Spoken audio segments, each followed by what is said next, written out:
Assalamualaikum warahmatullahi wabarakatuh. Selamat berbahagia jamaah ngaji tafsir Al-Quran dengan referensi kitab tafsir Al-Ibris Mu'alid Mbah Kyai Haji Bisri Mustafa Rembang dengan sanad Mbah Kyai Haji Samsul Mu'in Khalid, pendiri dan pengasuh Pondok Pesantren Darul Amin, Jajak Banyuwangi, Jawa Timur. Semoga berkah. Amin. Dilanjutkan surah Al-Baqarah ayat 286. Ayat terakhir surah Al-Baqarah dengan tema pujian Allah Subhanahu wa taala kepada orang beriman dan doa mereka. A'udzu billahi minasyaitonir rajim. Bismillahirrahmanirrahim. La yukallifu ora merti-merti sapa Allah Gusti Allah taala nafsan ing awan illa wusngaha kejaba sakuwate nafsu. Ikulah ketua nafsan ma utai barang kasabat kang lakoni apa nafsun ing mak ma'alaihalan iku ing atase nafsan ma utai barang kasabat kang lakoni so apa nafsan ing mak.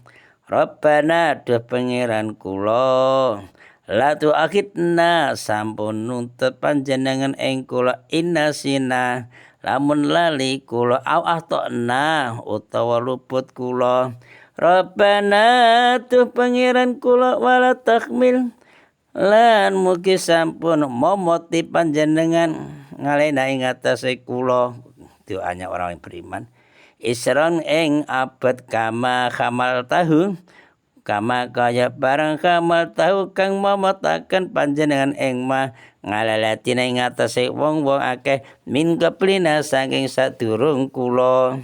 Rabbana tuh pangeran kula wala tuhammilna lan mugi-mugi sampun mikulake panjenengan ing kula ma ing barang latoko talana kang ora ana kekuatan iku maujud lana kedue kula bihi kelawan mang.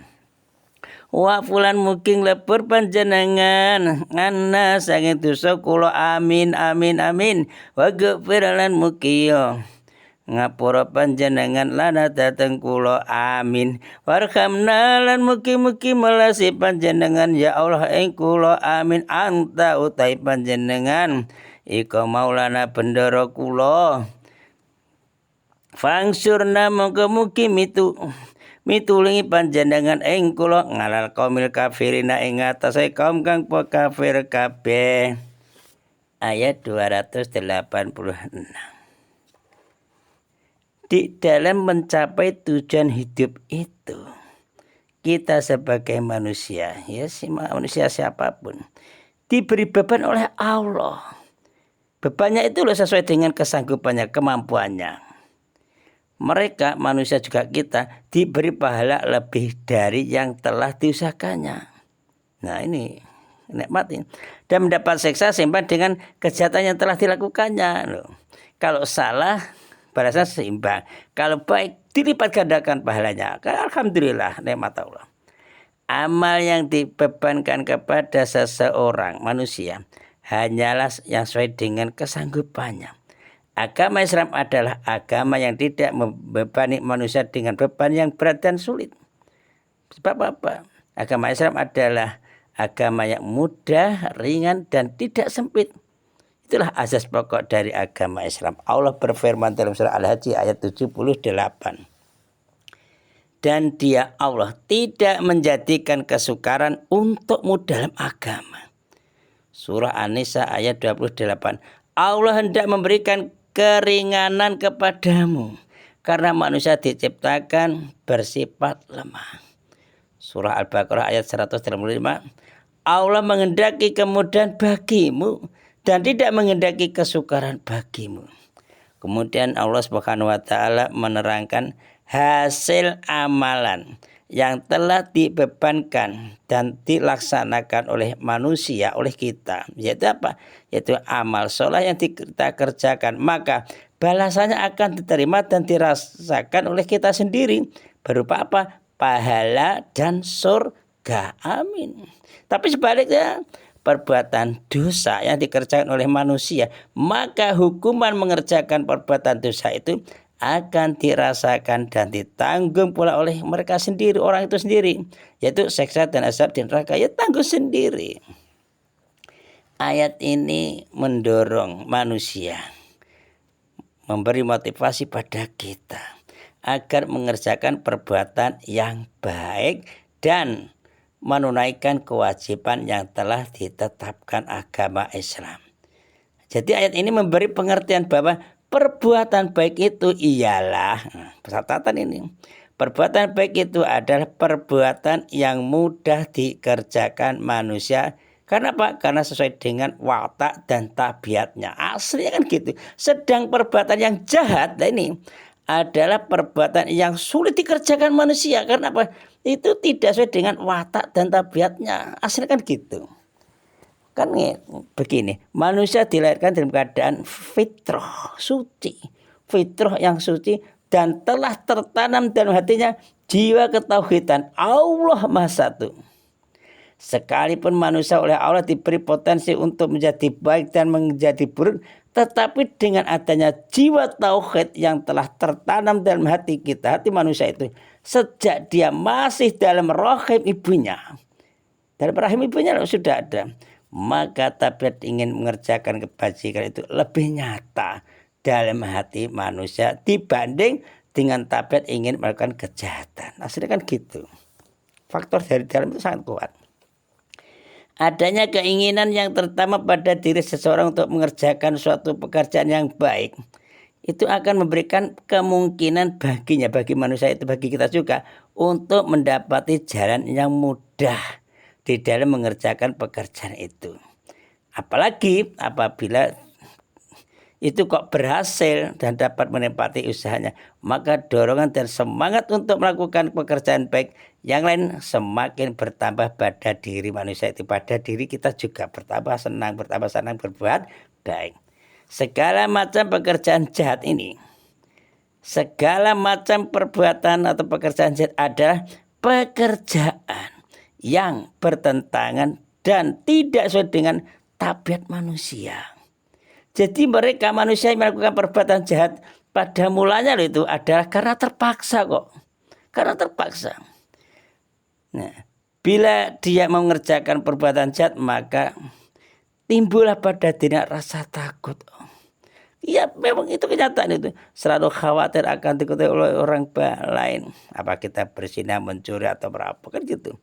Perasaan ini akan bertambah setiap melakukan kejahatan. Akhirnya timbullah rasa malas, rasa berdosa pada dirinya, dan merasa diri yang dibenci oleh orang lain. Akhirnya sadar. Rasulullah SAW bersabda, riwayat Imam Muslim, kebajikan itu adalah budi pekerti yang baik, dan dosa itu adalah segala yang tergores di dalam hatimu, sedang engkau tidak suka orang lain mengetahuinya. Kesulitan atau kesukaran yang timbul akibat perbuatan jahat akan bertambah terasa oleh manusia apabila manusia itu telah mulai menerima hukuman. Baik hukuman itu langsung atau tidak langsung dari perbuatannya itu. Memang perbuatan jahat itu kembali pada diri kita sendiri. Baik juga gitu. Maka sama-sama kembali pada diri kita sendiri, kita pilih perbuatan yang baik itu. Dari ayat ini juga dipahami pula bahwa seseorang tidak akan menerima keuntungan atau kerugian disebabkan perbuatan orang lain. Ya, mereka tidak akan dihisab karena dosa orang lain, enggak. Mereka dihisab karena hanyalah karena kejahatan yang mereka lakukan sendiri. Jadi ya kalau kita jahat ya kita tanggung sendiri itu loh. Tidak mungkin orang lain suruh memikulnya itu. Surah An-Najm ayat 38 dan 39. Yaitu bahwa seseorang yang berdosa tidak akan memikul dosa orang lain, dan bahwa manusia hanya memperoleh apa yang telah diusahakannya.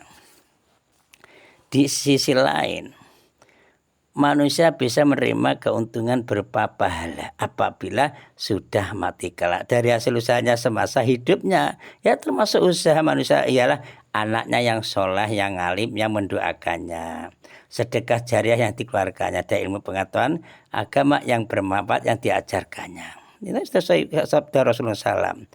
Apabila seseorang telah meninggal dunia, putuslah pahala amalnya kecuali 3 hal, yaitu amal soleh yang mendoakannya, anak soleh yang mendoakannya, sedekah jariah, dan ilmu yang bermanfaat. Riwayat Bukhari Muslim dari Abu Hurairah. Setelah disebutkan sifat-sifat orang beriman dan menyebutkan karunia yang telah dilimpahkan Allah kepada hamba-hambanya, yaitu tidak membebani hamba dengan yang tidak sanggup mereka kerjakan, maka Allah Subhanahu wa taala mengajarkan doa untuk selalu dimohonkan kepada Allah agar diampuni dari segala dosa. Karena apa? Mengerjakan perbuatan terlarang. Terlarang itu disebabkan lupa, salah, dan atau tidak sengaja. Doa yang diajarkan pada kita bukanlah sekedar untuk dibaca, jadi ulang-ulang lafadznya saja, enggak, melainkan doa itu maksudnya ialah agar doa itu dibaca dengan tulus hati, dengan perasaan sepenuh hati, jiwa yang sangat sepenuh jiwa, di samping melakukan segala perintahnya dan menjauhi larangannya sesuai dengan kesanggupan hamba itu sendiri.